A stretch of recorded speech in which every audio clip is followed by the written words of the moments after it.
gusto que terminen con nosotros una nueva semana aquí en la UNAM Responde y prácticamente también el primer mes de transmisiones desde TV UNAM en este que es el espacio informativo de nuestra casa de estudios. Quédense con nosotros durante los siguientes minutos, hoy que vamos a platicar sobre salud auditiva en nuestra entrevista de hoy. Además, también los invitaremos a disfrutar de un nuevo espacio que abre sus puertas allá en Casa del Lago y tiene que ver con la escucha activa. Además, nuestro Golfo de México nos cuenta una historia para entender las diferentes conexiones entre nuestro país y Francia. Y para conocer la historia completa, pues los invitamos a que se queden hasta el final del programa. Quédense con nosotros, comenzamos.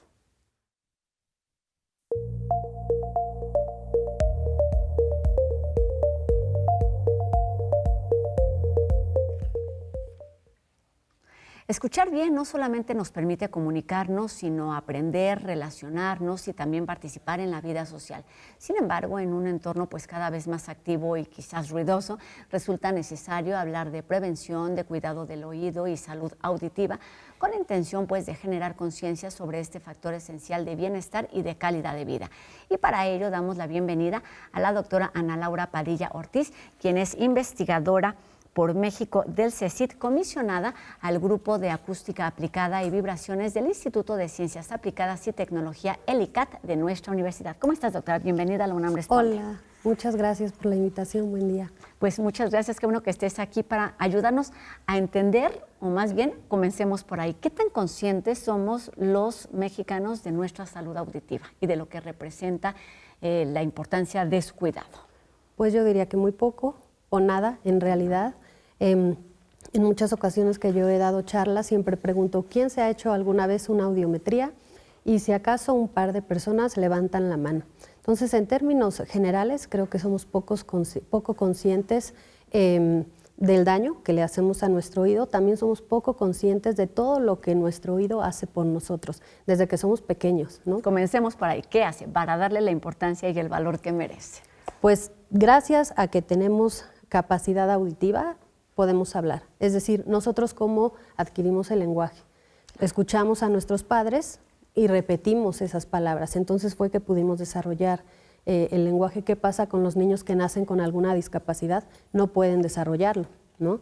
Entonces, pues eso podemos hacer. Podemos también escuchar señales de emergencia. Por ejemplo, nosotros que vivimos en Ciudad de México, con esto de la alerta sísmica, sabemos que al escucharla tenemos que resguardarnos o que salir rápido de un edificio, ¿no? O también cuestiones más placenteras como, por ejemplo, las olas del mar, ¿no? Que las puedas escuchar, el piar de las aves, etcétera. Y en realidad somos muy poco conscientes. El simple hecho de comunicarnos, ¿no? Tú y yo ahorita. Claro. Es porque tenemos una capacidad auditiva que nos lo permite. Exacto, pensamos muchísimo en el lenguaje, en lo que decimos, pero nos falta muchísimo escuchar y además, es un valor que tiene diferentes beneficios a nivel social, a nivel intelectual y de lo que tendremos que platicar en algún momento. También creo que tenemos poca información con respecto a qué es el oído, qué es la salud auditiva, qué la determina. Bueno, ¿qué es el oído? Pues es el órgano mediante el cual nosotros podemos pues escuchar, ¿no? Responder a los sonidos de nuestro entorno y nos permite, pues bueno, procesar, esa ya sería la audición, ¿no? Es un proceso mediante el cual podemos percibir, podemos analizar, comprender un mensaje, un sonido. Y bueno, el oído específicamente está dividido en 3 secciones: el oído externo, medio, interno. Y bueno, cada uno cumple funciones muy específicas. El externo, pues es esta parte que nosotros podemos ver, que es la oreja, ¿no? Y está, digamos, después de este pabellón auditivo tenemos el conducto auditivo, que es un tubito, y al final de él está el tímpano. El tímpano es una membrana que se mueve cuando inciden las ondas sonoras que provienen de nuestro entorno, genera un movimiento que a su vez se pasa a una cadena osicular que tenemos ahí pegadita, que son los 3 huesitos más pequeños del cuerpo humano, es el martillo, yunque y el estribo. Esta cadena osicular amplifica esas ondas sonoras y las transmite al oído interno, que es donde tenemos la cóclea, que la cóclea es finalmente en la parte donde estas señales se convierten en impulsos eléctricos y las envían al cerebro. Gracias a que ahí, en esta cóclea, tenemos las células ciliadas, que son las que hacen esta transducción, digamos. Seguramente hay nombrecitos que no nos los vamos a aprender en este momento, pero qué importante conocer todo el proceso, porque eso es una serie de pasos que tienen que suceder para que podamos entendernos, para que podamos comunicarnos. Y entonces vamos al paso siguiente, ¿por qué o cómo se determina la salud auditiva de una persona? Bueno, ¿cómo se determina? Primero partamos de que si tenemos un correcto funcionamiento de nuestro oído, pues podemos, como te decía, podemos hacer todo esto, es decir, entender, procesar, comprender. Si hay algún tipo de pérdida auditiva, pues hay una disminución, algún daño, pues hay una disminución en esa capacidad de escuchar, que luego no es muy fácil ni detectar. Bueno, eso es lo principal. Es muy difícil cuando uno ya padece algún tipo de pérdida auditiva que lo detecte de primera mano. Por eso es tan importante las audiometrías a las que te referías. ¿Cuándo y quiénes debemos acudir a hacernos esta audiometría? Mira, ¿quiénes? Pues podemos pensar, bueno, todos, de manera general, ¿no? Que sea como un chequeo habitual, anual, por ejemplo, a menos que haya algún tipo de patología ya detectada, ¿no? Okay. Pero en caso contrario, pues una vez al año. ¿Quiénes también? Pues quienes trabajan en entornos ruidosos, por ejemplo, alguna fábrica, DJs, por ejemplo, este tipo de oficios pues, o de trabajos también generan daños auditivos. Muchas veces las personas que empiezan a padecer problemas auditivos, ellos no lo detectan. Quienes ayudan a detectar esta pérdida son los familiares. ¿Y en qué se dan cuenta? Que en una conversación así normal tiendo a preguntarte, ¿qué dijiste? ¿Qué dijiste? Pido que me repitan. Otra cosa es que, por ejemplo, les suben a la televisión o al radio, o también les cuesta trabajo comprender el lenguaje, sobre todo en entornos un tanto ruidosos, por ejemplo, en un restaurante, ¿no? Cuando hay otras conversaciones simultáneas. ¿Por qué es importante? Vamos, parece una obviedad, pero quisiera que nos ayudaras a entender que no se trata de un sentido solamente de un órgano independiente, sino tiene una relación directa con el bienestar de las personas, con la calidad de vida. Impacta en nuestra salud física, evidentemente, pero también en, como dices, todo nuestro cuerpo y también en nuestro entorno social. El hecho de no escuchar genera estrés, genera también cuadros de depresión, porque la gente se tiende a aislar, porque como no escucha y también se incomoda de estar preguntando, entonces tiende a aislarse. ¿Cuáles son los padecimientos, las principales problemáticas asociadas al oído?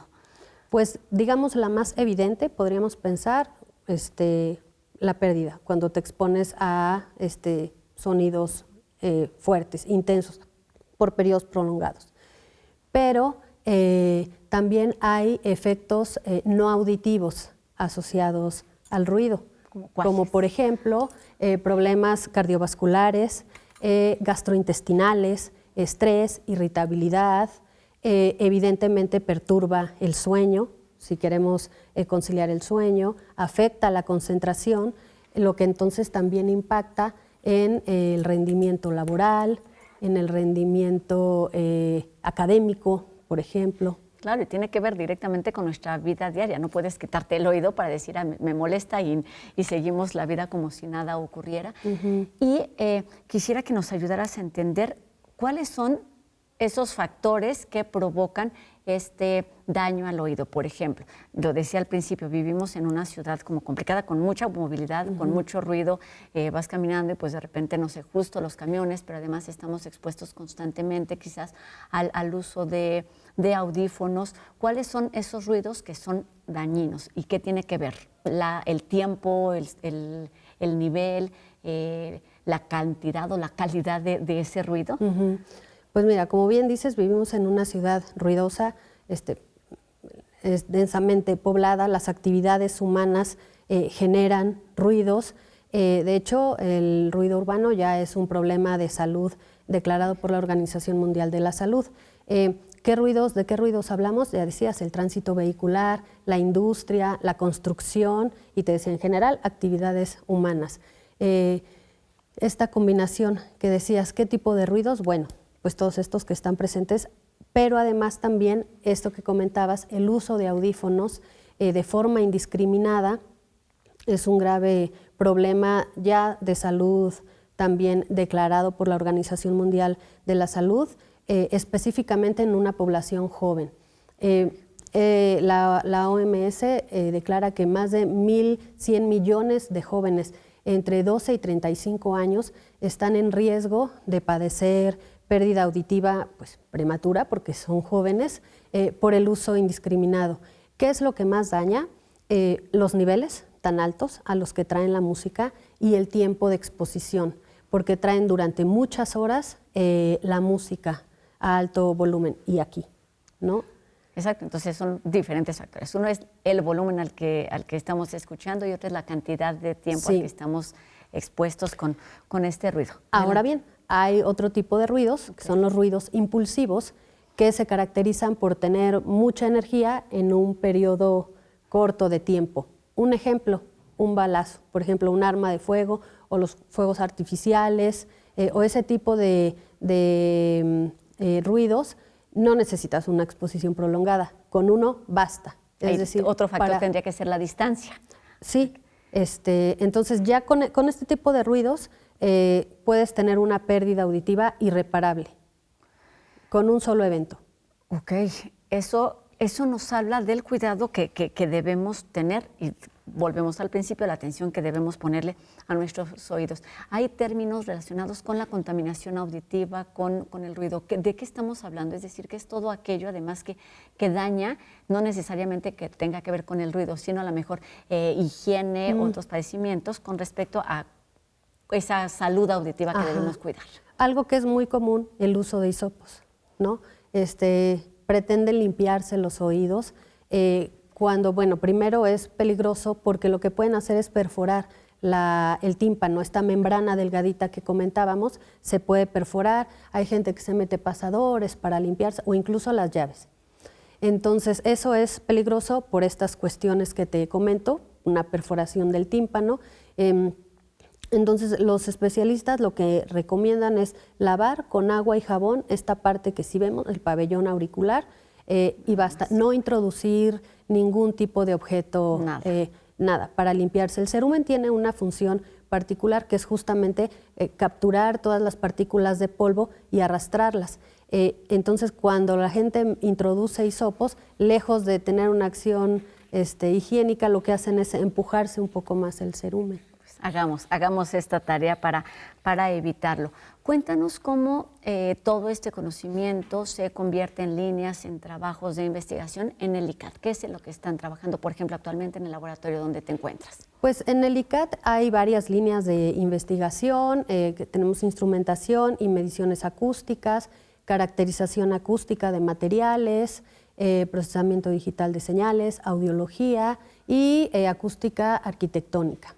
Entonces, digamos, en esas diferentes líneas hay diferentes proyectos de investigación, pero quisiera resaltar de forma importante una actividad que tenemos anualmente que justamente trata de este tema, que es una jornada universitaria de salud auditiva. Nosotros tenemos esta actividad, normalmente la hacemos el último miércoles de abril, porque justamente ese día es el Día Internacional de Conciencia contra el Ruido y justamente lo que busca es concientizar el daño que ya dijimos que es auditivo y no auditivo del ruido en el ser humano. Y además también como para promover la creación de espacios silenciosos, ¿no? en la medida de lo posible. Entonces tenemos diferentes actividades en esa jornada. Dijiste algo importante. ¿Qué lugar ocupa el silencio para nuestro sentido del oído? Híjole, pues así un bálsamo de paz, ¿no?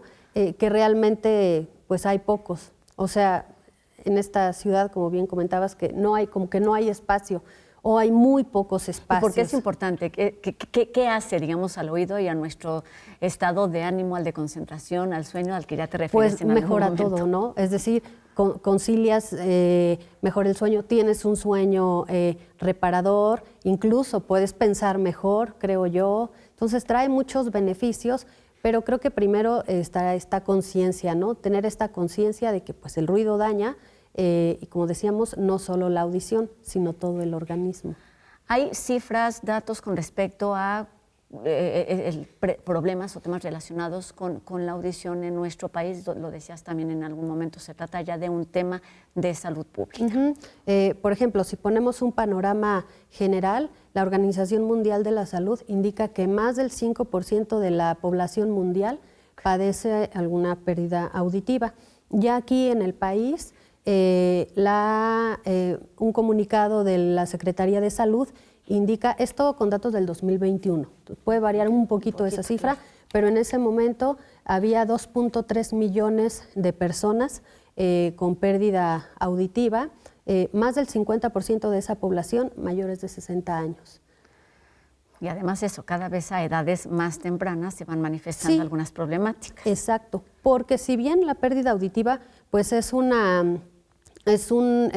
envejecimiento. Pero es un daño asociado a la edad. Exactamente, ¿no? Normalmente, pero con esto que comentábamos del uso indiscriminado de los audífonos, lo que ocurre es que cada vez más gente joven tiene pérdida auditiva ya profunda.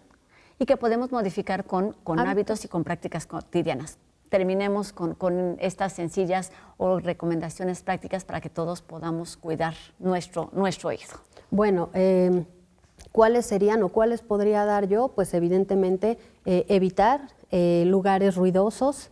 En caso de que no se puedan evitar, porque tampoco es que te encierres ahí en un monasterio, uses protectores auditivos, ¿no? Para reducir, digamos, la introducción, digamos. Exactamente.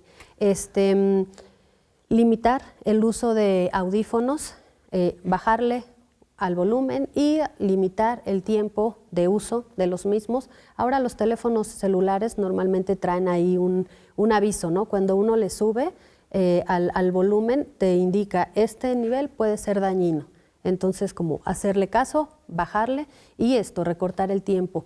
¿Qué otra recomendación haría yo? Pues evaluaciones periódicas. Te digo, una vez al año quizá estaría bien hacer una visita al otorrino. Ahorita que decías de los audífonos, durante los días recientes pues ha habido información con respecto a qué tipo de audífonos, digamos, son los ideales. Sí, los que de chícharo, que son los que introduces en tu oreja, si son los de, no tengo el nombre, diadema. De diadema, perdón. Sí, tienen algún daño mayor además a los que se conectan por Bluetooth que con el cable. Ajá, bueno, ahí yo insistiría en que lo dañino es esta combinación que comentamos, ¿no? Pero sí, quizá los de diadema puedan resultar un poco menos invasivos, ¿no? Porque estos se colocan en el canal auditivo y están muy cerca del tímpano. Es una zona más sensible, por supuesto. Entonces, pero de cualquier forma, limitar el volumen. Pues son sencillas recomendaciones, pero me parece lo más importante es ser conscientes de la importancia y del cuidado que tenemos o que debemos tener con esta parte de nuestro organismo y el efecto que tiene con nuestra atención, con nuestra comunicación, con el descanso incluso, y entonces que sea nuestra tarea pendiente para muy pronto. Esta jornada de la que nos habla sucede en abril, pero podemos acudir con cualquier especialista para realizar, seguramente no una revisión periódica, sino la primera vez que nos hagamos este chequeo.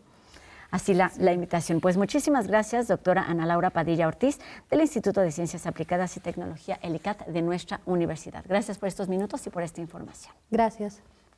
Muy bien, y seguimos con otro tema. Ahora les platico de otro espacio que tiene que ver también con el oído. Se trata de Espacio de Escucha, un nuevo lugar para detenerse y poner a trabajar el sentido del oído, que abrió ya sus puertas como resultado de la colaboración entre Descarga Cultura y Casa del Lago. Ambas instancias universitarias históricamente vinculadas a la palabra hablada y a la experimentación, que nos acercan de forma permanente a propuestas asociadas con los sonidos y también con los silencios. Espacio de Escucha se propone como un punto de encuentro donde los visitantes pues tienen la posibilidad de practicar, desarrollar y experimentar la escucha atenta y consciente, y representa pues una oportunidad también para descubrir voces, memorias y paisajes sonoros. Además puede también ser, como ya platicábamos en la entrevista, un respiro frente al ritmo cotidiano, ideal también para curiosos que disfrutan escuchar con calma y curiosidad, y esto sucede allá en Casa del Lago.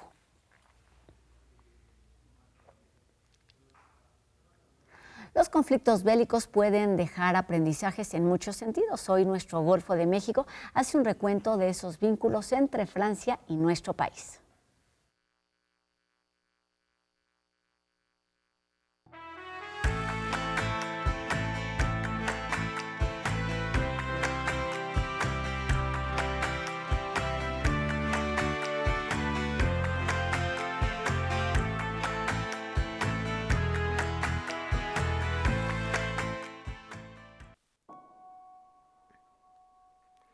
El legado francés que dejó la guerra. El puerto de Tampico protagonizó una batalla contra invasores franceses, y esto generó un legado cultural que define parte de la identidad de sus habitantes actuales. Antes de volverse puerto, Tampico destacó por su pasado prehispánico, con la llegada de los mayas huastecos cerca del año 2000 antes de nuestra era, y una etapa colonial marcada por la fundación de la villa de Nuevo Santander y su primer gobernador, el militar y conde español José de Escandón y Helguera. Para 1824 se crea el Estado Libre y Soberano de Tamaulipas, y a Tampico se le concede el carácter de puerto de altura, abriendo la posibilidad de que exista actividad comercial a través de barcos de carga de distinta procedencia. Sin embargo, esto también permitió el desarrollo de eventos históricos relevantes, como la Segunda Intervención Francesa, un conflicto armado que comenzó tras la Guerra de Reforma, cuando el presidente Benito Juárez decidió frenar el pago de la deuda externa a Francia, Reino Unido y España. Como consecuencia, los conservadores de México solicitaron apoyo europeo, y fue el emperador de Francia, Napoleón III, quien envió tropas bajo la excusa de cobrar la deuda externa. Aunque su verdadero propósito era instaurar una monarquía en México y derrocar a Juárez.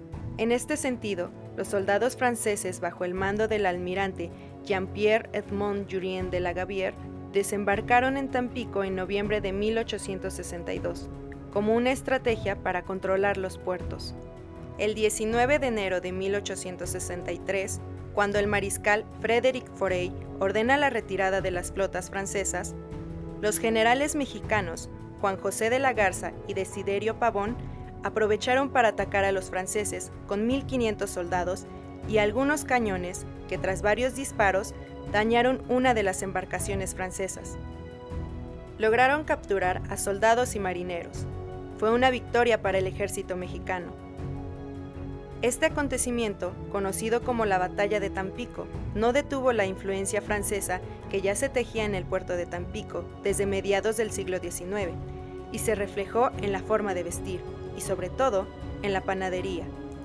Asimismo, se crearon hoteles, restaurantes, chocolaterías, perfumerías y farmacia cuya arquitectura está impregnada de un estilo europeo. Tampico es mucho más que un puerto que resistió. Su legado francés aún persiste y nos recuerda que de los conflictos también surgen culturas que derivan de los enfrentamientos y aprenden a coexistir.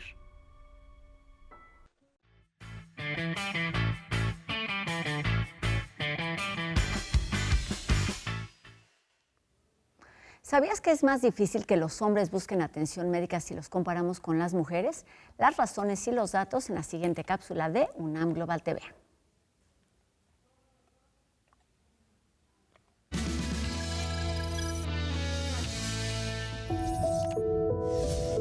El hombre también llora, el hombre también se enferma y el hombre también muere, y muere frecuentemente porque es más descuidado que la mujer. En México viven en promedio 5 años menos que las mujeres. La esperanza de vida es de 78 años para ellas y 72 para ellos.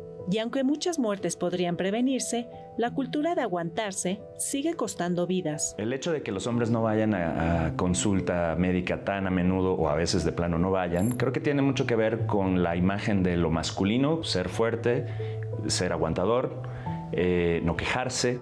Esa idea de fortaleza perpetúa un mandato social: aguantar hasta el límite. Los hombres somos más reacios a acudir a instancias de salud. Y si vamos es porque estamos no solo enfermos, sino muy enfermos. En la mayoría de los hogares son las mujeres quienes insisten a los hombres que acudan al médico. No es muy común que se nos enseñe a desempeñar labores de cuidado para otras personas y mucho menos para nosotros mismos. Los números lo confirman. Según datos del INEGI, el 87.9% de las mujeres encuestadas buscaron atención médica, mientras que solo el 83.6% de los hombres lo hizo. Es decir, las mujeres usan más los servicios de salud y actúan con mayor rapidez ante los síntomas. De las 15 principales causas de muerte en el país, los hombres encabezan 14. Las más comunes son prevenibles: cardiopatías, diabetes mellitus tipo 2, así como cirrosis y enfermedades del hígado. Es importante invitar a las personas, en particular a los hombres, que cuiden de su salud y tal. Es mucho más provechoso si nos damos cuenta cuáles son nuestras limitantes y nos hacemos cargo de ellas.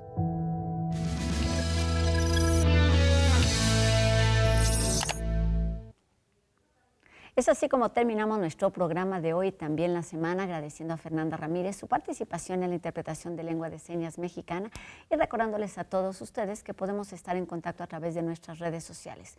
Háganos llegar sus dudas, sus comentarios y sigamos haciendo juntos La UNAM Responde.